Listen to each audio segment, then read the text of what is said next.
TC Cassidy released the album Travelling Heart last year after a long absence from country music. It was nominated for a Golden Guitar for Alt Country Album of the Year, which was quite the comeback. And the theme of the comeback is also present in TC's latest single, Alive Again. So we're going to talk about that and probably about that Golden Guitar nomination. Hello, TC. How are you? Hey, good. Soph, how are you? I'm Long very well, time no thank you. talk. And so pleased that you already have new music. You've really been super productive in the past couple of years. But I first want to talk about that nomination because Australian country music is very competitive. There are lots of great releases in any given year. So that must have felt so good to have a nomination for your first album back after a very long absence. Oh my God, I was gobsmacked to be I guess after that 30-year hiatus, which is it's not exactly a short one. I guess for so long and then bringing out an album after that long break, I didn't have any expectations as far as, and I guess when you're in the studio too, and most artists will tell you they don't expect or they don't have golden guitars or accolades in their mind when they're doing an album. But I guess with me, because it's been so long, there was always there was a lot of fear because it was so long, thinking, oh God, is like, are people going to like it? Are they going to embrace it? And you always have those sort of things going on, let alone the long break that I did, like I should say. So to be nominated, yeah, it was just an absolute thrill, especially for an album category for traditional country album. So it was I great. thought it was traditional, and then I was Yeah. Googling something came up as alt country, and I thought I didn't think that was right. Anyway, I should learn to check Google results more closely. That's all good. Yeah, best traditional country album it was up for, which was awesome. Yeah, I was stoked. I didn't expect to be in the top 5, so it was wonderful.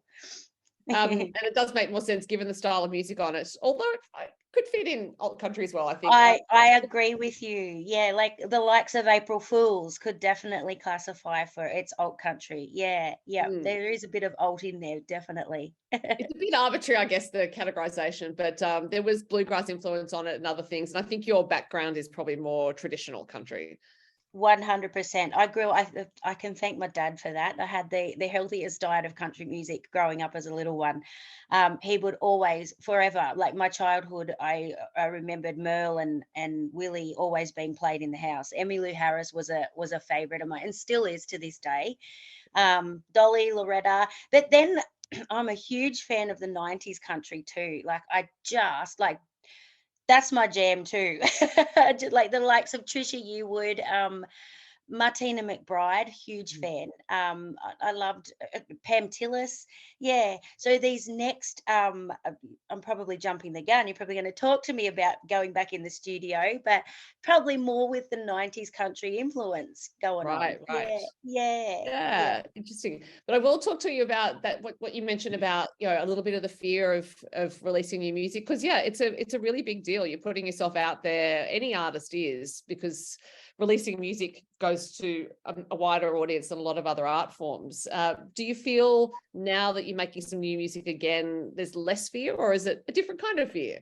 Yeah, I think, as I'm like, I think I was just overwhelmed and just absolutely blown away by the response that Traveling Heart got. And I think too, it's kind of like, I kind of had the best of both worlds, if there is such a thing to say, because 30 years ago, there were people in the industry that are still in the industry that remember TC's music. So they've embraced the comeback. But then to the younger audience, and the young artists coming up in their 20s, the little babies, they've never really heard of TC Cassidy. So it's kind of, it was great that way. It kind of got both audiences, so to speak. Yeah. Yep. Did you go to the awards night? I did. It was such a great night. Oh, so good. And my daughters, Shelby's 15 and Tilly's almost 13. They walked the red, and my husband Josh, we all walked the red carpet. They were just on cloud 9. They must be so proud of you. It's fantastic. Oh, I hope they are. I think they are. They love and the apple didn't fall far as the country music love. Like they've on their iPods, they've got all their playlists are like Merle and Johnny and Willie. They love Loretta Lynn and Tammy. Right. Yeah, so they're old school too, which I love. I'm proud of that. And hopefully they have your music on there as well. They do. Must have been lovely for you to come, because you were nominated for Golden Guitars when you were 16. So this was, again, a 30-year gap from nominations as well as from releasing music. But for you to be there and see some faces who were there 30 years ago must have been possibly a little odd, but also very reassuring. Oh, it was beautiful. And you're right. I was 16 when I recorded. I was actually 15 the first time I went into the studio and did that debut album with Garth Porter. And I remember that because I had my 16th birthday in the studio. And it was nominated for, I'm just trying to think what the categories were, female vocalist, they used to call it then, as opposed to female artist, Right. and best new talent. Yeah, and I think that was the year that the beautiful Gina won. Talking about reconnecting with people, Gina was one of them, and she won female artist that year with, or female vocal with, the Flame album. Right. Yeah, yeah. So, and I actually caught up with Gina again this year at Tamworth. It was just beautiful to see old faces, but new. This, it's grown so much. It's just gotten so much bigger, but it'll always have that real. I think that's what I love about country music too. The country music, it's still very family orientated. Yeah, which is great. And also you can have a gap and come back, and people are there to support you and welcome you. And I think, again, part of what's lovely about Australian country music in particular is, doesn't matter what age you are, doesn't matter what stage of life you're at, there are always stories to be told and people who want to hear them. Oh, 100%. And I guess it's like we're lucky in that respect. It's not like in the sports, you pretty much got to retire by the time or before you're 30. It's not so much like that in music, thank God. It's great. Yeah, so you're right. And there's, I guess, with a 30-year hiatus, experiencing life and just like many wrong way go back scenarios, dare I say, it kind of enriches you, or it fulfills you more, and you just become a little bit more worldly and able to write more lyrics as far as life experience goes as well. Yeah. And now it brings us to your new single, Alive Again, which is an apt description, I think, of your music career, apart from anything else. And you've worked with Angus Gill on Travelling Heart, the album, and he's also had a hand in this new single. So I understand that the writing of this new single took place over quite a few years. So what's the story behind that? It did. A gentleman by the name of, who's a friend of mine, and I met him through Angus actually, Alan Mackey. He actually had the hook for this song back in, it started to be written in 1976. So I was possibly 1 year old then, maybe not quite. And Angus wasn't even thought of course. And Alan was working for Countdown. Do you remember Countdown with Molly Meldrum? I think it was I think ABC I was too TV. young to be allowed to watch it, but I certainly remember it. Well, Al used to work for Countdown, and anyway, this song, he had the hook. Just basically, he had "I'm alive again, I can love again." A few other words were in there as well, I'm pretty sure, but it was just a hook that he proposed to Angus much later, like in recent years. And Angus said, "That's a really, like, there's something there, that could be a great song." So Angus pitched it to two really awesome songwriters in Nashville, a man by the name of Rivers Rutherford and Tim James. And so basically between Angus, Alan, Rivers and Tim, Alive Again was written. And I believe Angus had this song in his archives for some time. Yeah, and he said to me, we were talking about, nearly time for like new music apart, like outside of the Travelling Heart album. He said, "I've got this really, really good song. I'll send it to you on a work tape." He said, "I think you'd really love it, and I think you could, relate to it." And it was really dodgy. It was a really bad work tape. Not that Angus's singing was bad. It was just really poor quality. And even so, I just went, wow, like I could have easily written it myself. I feel like it's I've kind of, I hope people have adopted it, so to speak, as a anthem of survival. Yeah, and relate to it in some way from personal experiences. It's very personal for me, which I'm more than happy to talk about. But yeah, I've since it's been released, I've had lots of messages and feedback from people that have embraced the song, and I've had a gentleman that said he's from an army background, and often a lot of those guys suffer PTSD, don't even realize it, and for the likes of emergency service people, people suffering depression, anxiety, they've given me some really positive, beautiful words with the song, and it's made them feel, uplifted. Yeah, and you said about this song that it's about battling demons, and you battled a very persistent demon. So, what was the one for you that made you connect with that song?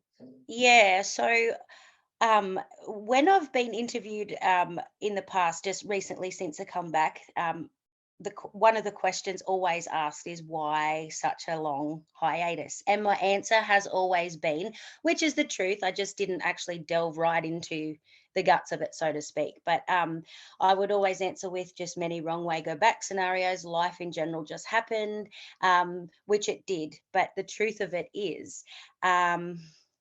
16 to 17 years of that 30-year hiatus, I suffered bulimia, which it pretty much consumed me. And trying to manage a career at such a young age and having that in full blown too, I was on a downward spiral doing the album when I was in the studio. Yeah, because I remember I went to New Zealand prior to that for the Golden Guitar Awards. I would have been 14, 15. I had it then.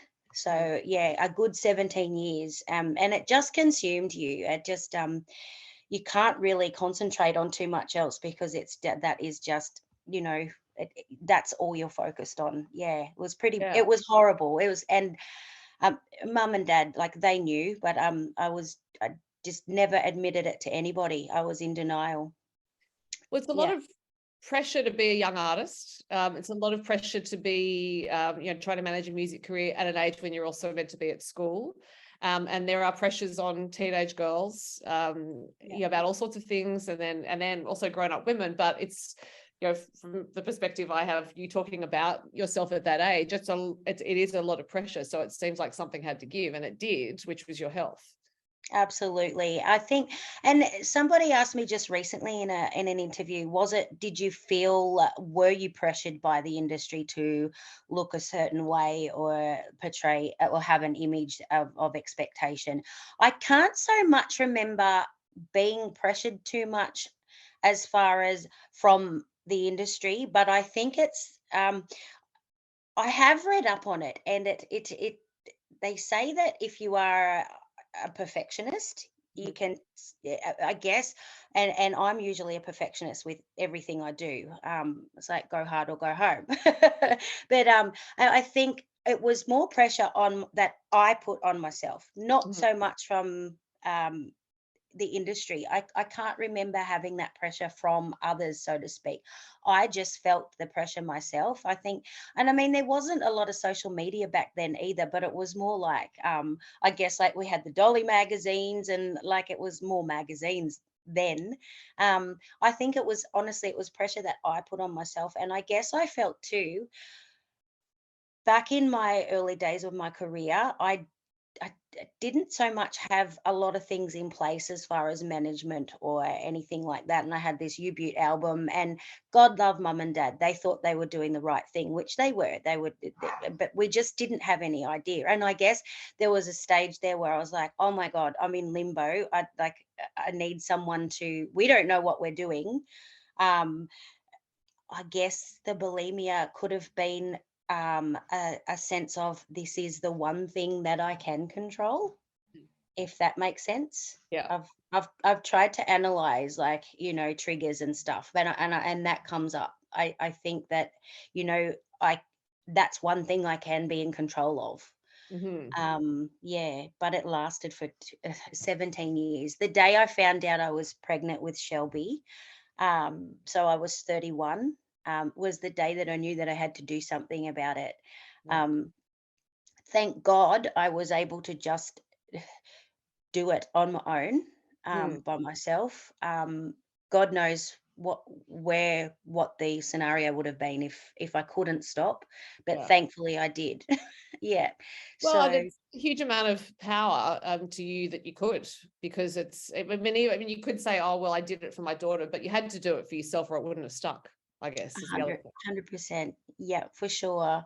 Yep. And I knew that I had no choice basically. There was a little being growing or about to grow inside of me, like, that needed every ounce of nutrients. Yeah. Yeah, yeah. Yeah. So I do say that Shelby saved my life, and she did. Yeah.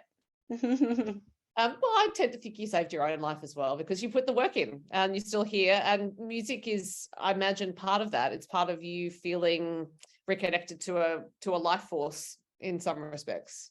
Oh, absolutely. Yeah, our music is so powerful. Music is a beautiful thing. And it never people say, like, did you actually stop in those 30 years? Did you stop singing? There was a time there that I did, it was always, I do the odd local sort of gig here and there. Um, but it never left me. Like, country music was always played in the house. I've still got my white Takamine that I use to this day, when I bought, in Tamworth, in 1988, with my talent quest winnings.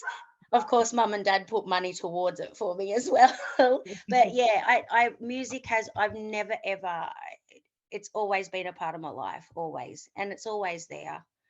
Yeah. Well, and you bring all of this to Alive Again, the new song, and you mentioned earlier in our conversation about loving 90s country music and how some of that sound might be feeding into Alive Again. And it is a bit of a different sound to Traveling Hearts. So It is. there were Yeah. some other influences there. Yeah, for sure. It is definitely more, most people do know TC as more traditional style, which I've always, that's my heart and soul. But there's, like, just as I mentioned before, I love the 90s country vibes too as well. Like, it's just, the one that's coming out next is very 90s country style. So, just a bit of an insight. But yeah, definitely Alive Again is more mainstream to Traveling Heart, which is, these were Angus's words. He said it's really cool because it's kind of like a TC evolution, like. So, and I get that. Yeah. Well, see, Angus is quite a prolific artist. Well, not quite he is a prolific artist. He appears to now have you on his schedule, which is, all right, one album's done this year. Next year, you need to get a new album out. Yeah, I know. I don't know what I'm going to do when he moves to Nashville. Yeah, he's going this year after Gimpy, I think. Oh, okay. Yeah, yeah. Right. Well, not too long after. So yeah, I guess. Oh well, the joys of the internet now. Yes. It's still. I mean, the musos that played on Traveling Heart, they're all in Nashville, so they were all done over there. So, I mean, it's nothing to. You don't have to travel now to do albums.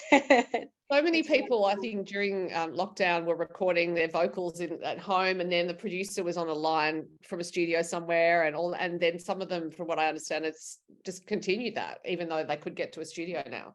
Yeah, 100%. It's great. It's really cool. The wonders of technology. It's good when it works. Yeah, you'll have to set up a home studio. That's how you cope with Angus not being around. I Um, should. what has been the most surprising part for you of recording and releasing music again after a gap?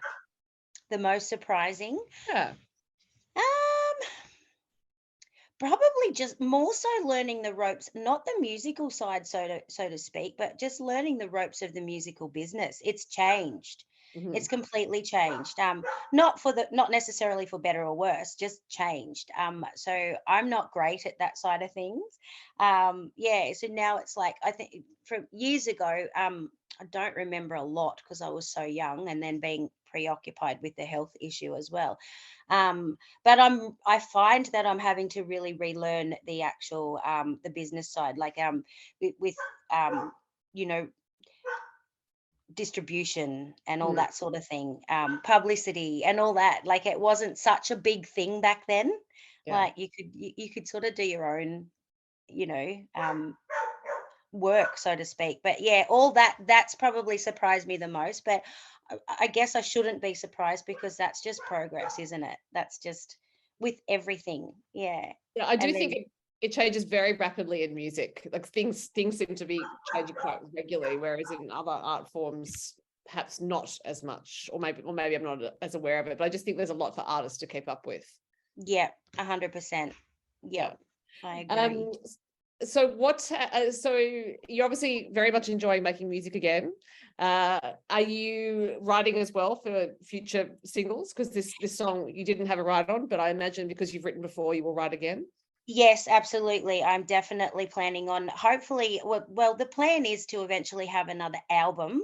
I'm kind of doing it the opposite way around to Traveling Heart. I think, so we did the album and then we dropped singles off it, but this time I'm doing singles, and hopefully eventually we'll all compile to an album. So yes, but writing is definitely on the agenda. I plan to do some more writing with future releases. Yeah, it'll be great. No Yeah. doubt with Angus, because he'll get you doing that. Yes, Yeah. yeah, we have a lot of fun when we haven't done it for a while, but we have so much fun when we write it. It's usually on a Sunday afternoon over a couple of fireballs. And it's so funny. Even recording in the studio, like that, um there's more laughing going on than actual recording. It's like, oh, we've got to get a good vocal now. Let's just let's just be serious for a minute. And I suppose for you, because you have teenage daughters, you've got a household, you've got at least one dog that we can hear. People and I'm so sorry, oh no Sophie, that no, I'm I so love preoccupied. oh, no. I love dogs. That was not at all a bad comment. It was like I love hearing dogs in the background. It was more saying you've got a few things to look after. So I imagine going on the road is not super feasible for you. Not at this point. I haven't got a tour lined up. I mean, it's not out of the question. I'd love to do that at some point. But at this stage, I've got a few dates coming up. I've got one in a few weeks with Andy Penco in Sydney at the Beer Shed on the 2nd of September. Right. Then I'm doing a hometown show here in Port Macquarie on the 14th of October with Andy as well. Okay. And then it's pretty much Tamworth, which we're doing one show only at the Capitol Theatre I think it's the Tuesday, which is the 23rd, I think, at 2 p.m. So a few dates locked in, shows, but Right. I would love to do a tour at some point. It would be awesome. Yeah. I think the girls would kill to do it and get out of school. Well, never too young to be a roadie, right? That's right. Yeah. Keep them young. So Andy Penco already, obviously, because you're doing 2 shows with him. Yeah, Andy's great. I've already did one with him. He did his hometown show in Sussex Inlet, Right. which was a sellout show. That was, I think, a couple of months ago now, but it was great. So that was the first one we've done. So we've got the second one at the Beer Shed on the 2nd of September, then my hometown 14th of October, then we've got Tamworth at the Capitol. So yeah, no, Andy's great. He's a good guy. Yeah, good artist too. I have to say, overall, part of what I love about your music coming out is that you just have this amazing voice, and it's this really emotional, strong voice. So despite, or perhaps because of things you've gone through over the past few years, you have this voice that can really connect with the listener. Do you feel when you're recording that you are singing to the listener, that you're trying to make that story connection with them? I guess when I'm singing it, I'm just feeling it myself. But I think that is what connects to people when they're listening. Like I would never record, like some people say that only some people believe that singers only portray a song or sell a song that they've written because they've written it. I tend to disagree with a classic example, the beautiful Sinead O'Connor, the song Nothing Compares. You would swear she wrote that song just because she just felt every word. So the classic example of you can feel and live and breathe every word of a song that you haven't necessarily written. 100%. And I think I feel that I won't record a song unless I do connect to it. I think that probably makes the world of difference. Yeah, Yeah. as to Yeah. But I have been told that a lot. You kind of lost me for words there. I didn't know how to answer that, but I have been told it a fair bit. You tend to basically like feel every word you sing, which is, I think you need to actually sell the song. Yeah. Yeah, but it's also, to your point about singers and having written songs, I have noticed there is a move towards, it's only, you only believe the song if the singer's written it, but then we wouldn't have songs from Ella Fitzgerald or Billie Holiday, singers like that we connect with so much. They were singers who did not write their material, but that used to be prized, that form of performance, and used to be understood that the singer brought something quite special to the song. It didn't matter who had written it, and they obviously connected with the material and delivered it. So I think same principle applies, and there's nothing more rewarding for me as a listener than to listen to a fantastic singer. It doesn't matter who's written the song. Absolutely, I 100% agree, and those artists that you mentioned were classic examples as well. Yep. Yeah. So 100%. I think you bring that heart and soul to your music, TC, and to Alive Again, which is this great uplifting song and has a great beat, as I mentioned. It's kind of got like a disco vibe, hey? Yeah. Like it's like disco meets country. But then you've got my vocal on there, so I often say I could sing an AC/DC song and it would still sound country. I'd like to hear that. Yes, interesting. Well, we will await perhaps an AC/DC cover or whichever song you make next. But at the moment, people have to do a connection with the Far Gone Beauties when they used to. Yeah. Well, as I said, I would quite like to hear that AC/DC cover, but I will be listening to Alive Again in the meantime. And TC, it's been great to talk to you. Oh, you too, Soph. Thank you so much for having me.